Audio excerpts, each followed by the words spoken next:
The Islanders have found a hidden gem. Goaltending is a position of strength for this franchise, and that extends all the way down to the prospect pool. On this episode of Islanders Digest, we have a major update for the Islanders' top goaltending prospects. In addition, we're going to also talk about some other prospects for the system, all goaltenders for the New York Islanders. I know the Islanders don't really have a goaltending problem. Ilya Sorokin has been incredible this season. David Verich has been very serviceable as a backup, but I always like to say you can never have enough goaltending prospects.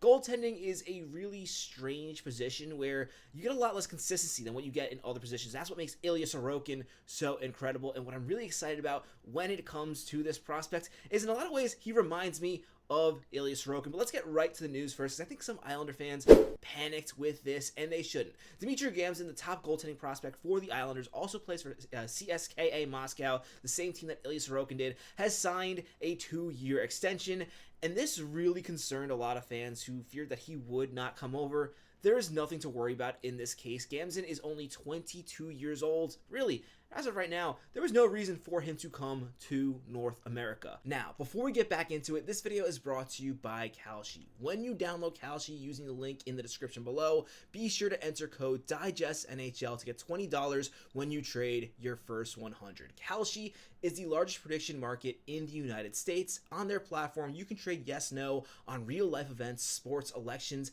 and pretty much anything. Whether you're in New York, California, Texas, or anywhere across the country, Kalshi is live in all 50 states. For sports fans, trade on game outcomes, player performances, or even playoff chances, all on a regulated market where you can cash out at any time. For example, if you believe the Colorado Avalanche are going to win the Stanley Cup, you can trade on it with Kalshi. Now, personally, as an Islander fan, having the Colorado pick, I don't want the Colorado Avalanche to win the Stanley Cup, but I can trade no on them winning with Kalshi. In addition, if you believe the Islanders are going to win the Stanley Cup, you can trade on that with Kalshi as well. Now, the chances of the Islanders winning the Stanley Cup are not great this season, but what is a really good chance is them making the playoffs, and Kalshi currently has them at 55%. So if you think the chance of the Islanders making the playoffs is better than 55%, this is a great trade for you on Kalshi. It's genuinely a smarter way to use your sports knowledge, and you can close positions whenever you want. Download Kalshi using the link in the description below, and again, use code DIGESTNHL to get $20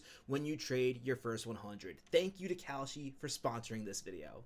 Some people will dispute that, saying there's a lot of benefits to the goaltender coming to North America early. The way I see it, he's dominating in the KHL, and the key here is he is the starter for CSKA, the same way that Ilya Sorokin worked his way up to being the starter. The fact that he is getting the majority of starts, really, there's no reason to move him. He's clearly developing well where he is right now. We're getting to the stats in just a second. The other thing I want to point out, realistically for the Islanders, it makes most sense right now for them to continue to obviously ride Ilya Sorokin as their starting goaltender. He's one of the best starters in the entire NHL. Might win a Vezina this year.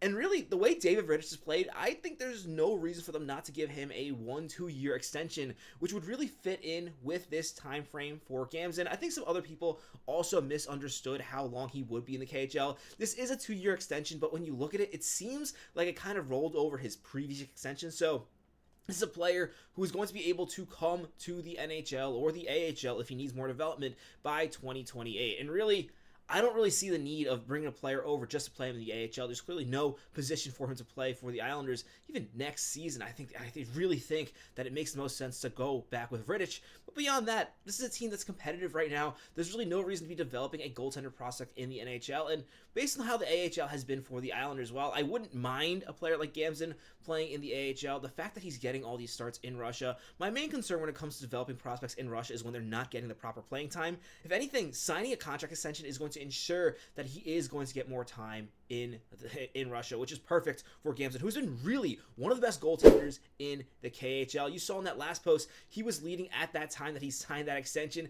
leading the entire KHL in save percentage. I think there is one ahead of him now. He also has under 2 goals per game at 1.71. He has been absolutely incredible this season with a .933 save percentage. And I do want to pump the brakes a little bit on Gamzin because obviously all these numbers sound very good. He also has a very good frame. He is 6'3", 174 pounds. That is really solid when it comes to a goaltender, really similar to what we have with Ilya Sorokin.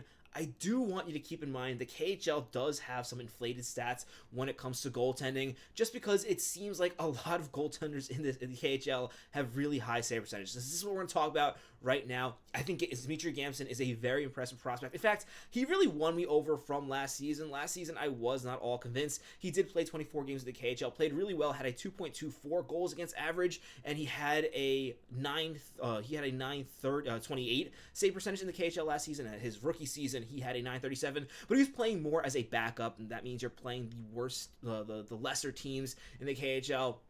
This is really where these stats get inflated. The fact that he's now the starter, playing more games, continuing to improve year by year, I'm really invested in this prospect now, where at first I thought he was an interesting prospect, but drafting the 4th round as an overager, I did not really know what to expect. Still, keep in mind, with the KHL, save percentages are inflated. Gamzin does actually have the best save percentage in the KHL. He's tied with another goaltender, but you look all the way down this list, the 16th best goaltender in the KHL has a 920 save percentage. The save percentage is a lot higher in the KHL than other leagues. A big part of that is due to just the quality of shots on net. The NHL is the best league in the world. Obviously, in addition, that wider ice, it does the play style in the KHL is a bit different. There is less bodies in front. It is more of a skill league where you focus on passing plays. Still, for Dmitri Gamzin, this is very impressive. And while last year I would have had him as a potential fringe starter goaltender, I think it's clear now the Islanders do have a starting goaltender in Gamzin. What he is, I'm not quite sure yet how good he's going to be.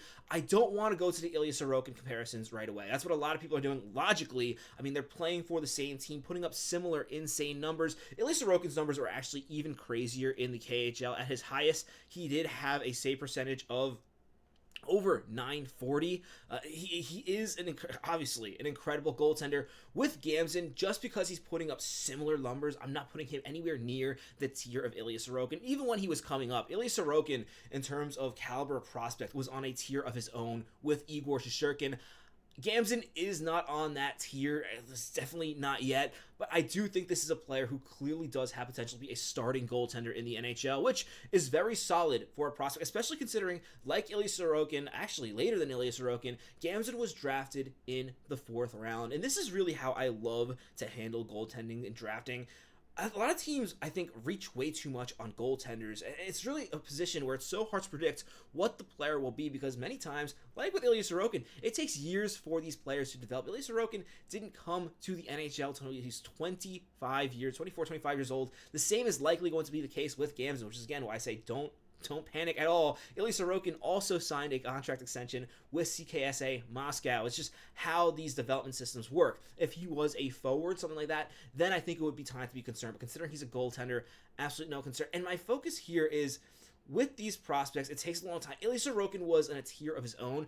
Gamzin is not quite that, where he's like a top 3 goaltending prospect in the NHL, but it's really clear the Islanders have a prospect who can be a starter in the NHL. And this is really exciting, and considering the Islanders are not a team that needs to rush in goaltending at all. They already have solid goaltending. If Gamzin can be the answer for the future, really be Ilya Sorokin's backup in a few seasons and work his way to getting more starts, this is a really good position for the Islanders to be in. And he's not the only interesting prospect the Islanders have in goaltending. Last year, my favorite prospect for the Islanders as a goaltender was Marcus Gidolf. He has taken a step back. He is dealing with injury this season. He has come back, but dealing with that injury playing games, he has not been what he was last season.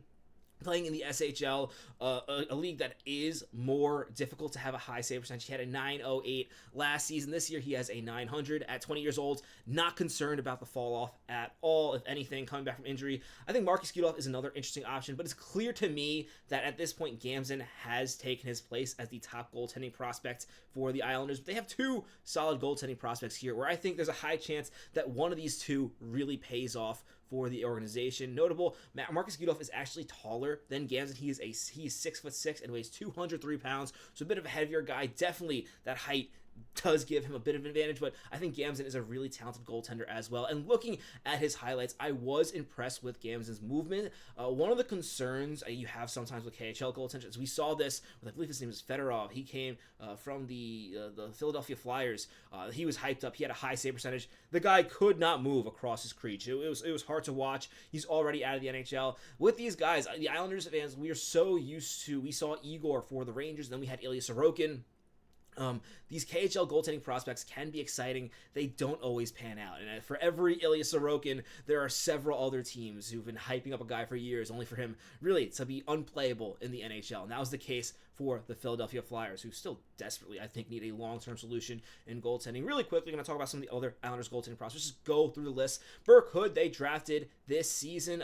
18 years old. He has taken a step back from last season, which is concerning considering he is still playing in the WHL, which is really a diluted league. Not going to write him off. He is only 18 years old again, 6'4", but he's a prospect who I definitely think is a work in progress. And considering he was a 6th-round pick, one thing I will always say, I love when teams pick goaltenders in the 4th, 5th, 6th, 7th rounds. I don't like it in the top 3, but really, for the Islanders, I wouldn't mind if they picked a goaltender every year if there was one there from the 4th round later. Really, it is kind of a shit show when it comes to what type of prospects are available at that range, and never have a problem drafting goalie there because you can get a player like Gamzin, who clearly is significantly more valuable than what a 4th-round pick should typically be. Henrik Tikkanen has actually taken steps in the right direction. He had 8 games in the ECHL this year, had a .930 save percentage, promoted to the Bridgeport Islanders, and in his 10 games there, he has also been solid at a .903. Bridgeport's defense is still kind of all over the place. It's better than last season, but a .903 there is very impressive. And finally, Tristan Lennox, he saw really 2 shots for the Islanders last season. Patrick Waugh made a mistake there. Tristan Lennox is a goaltending prospect that I'm pretty out on at this point. You never know with goaltenders. They can be weird. He is only 23 years old, so for goaltender, really, you don't see them hit the NHL typically till 25, 26, so there is unnecessarily like a really impressive prospect. So there is still time with Tristan Lennox, but with his save percentage in the ECHL this year being .884, really struggled in the Bridgeport Islanders in the few games he played. One of the reasons why they were struggling earlier on this season. I think at this point, Tristan Lennox does not really have much of a career in front of him, but we'll see what happens. Again, crazy things happen. We saw Jordan Binnington coming in for St. Louis. He was a prospect that nobody talked about, and look what he became. Now he is the goaltender for Team Canada. But that's going to do it for this episode of Islanders Digest. Let's go, Islanders.